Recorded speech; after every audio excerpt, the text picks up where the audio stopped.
Check my test. So, good evening, boss, Rod. So, wala na. Nagkaroon ng konting oras, na bored. So, hope this one will help. So, basically, if I'm going to delete my message, alam mo na to kung saan to. This is your own community. Okay, so, if I'm going to delete mine, since I have option, hindi lang masyadong kita, pero dapat improve yung design dito, but whatever. So if we delete that one, of course you can delete that one since that's my chat message. Okay, so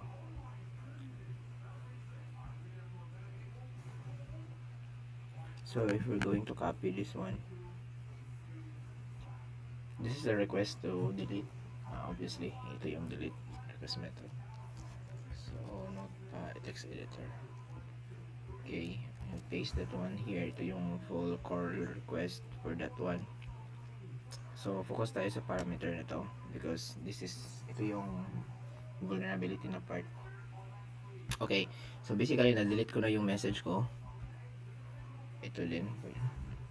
Kaso message ko yun, so it's normal, right? So if I select itong admin AppsQuila, which is ikaw, Boss Rod, if I click that message, reply lang nandyan, walang delete.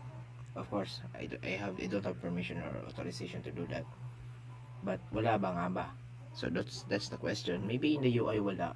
So let's try to delete it if I can delete this message. Okay? Let's just refresh to make the API load for the list of messages on that one. So okay, let's see. Message.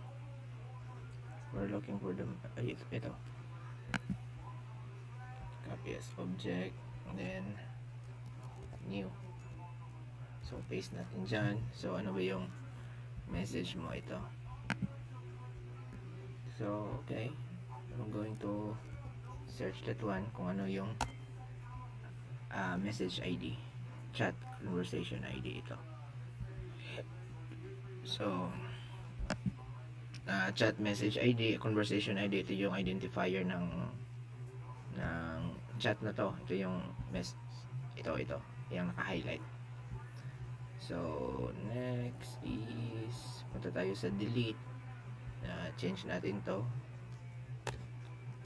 sa chat message or conversation ID na ito. So basically I don't have permission or authorization to do that, to delete that one, obviously. So copy, run it into command. It's just the same as doing a delete again. So I just convert it into core to make it easy for me to run it. Okay, chat message not on. Didiin tayo.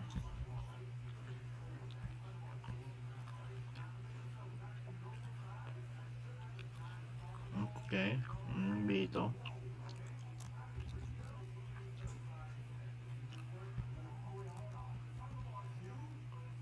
Copy.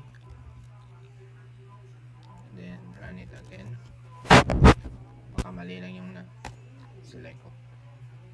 Okay yun. So mali yung na-copy ko. It's just the ID, not the chat conversation ID. So basically if we try to ayun, nawala na. Hindi ko na kailangang i-refresh, di ba? Nawala na yung message ng admin o yung message mo, Boss Rod.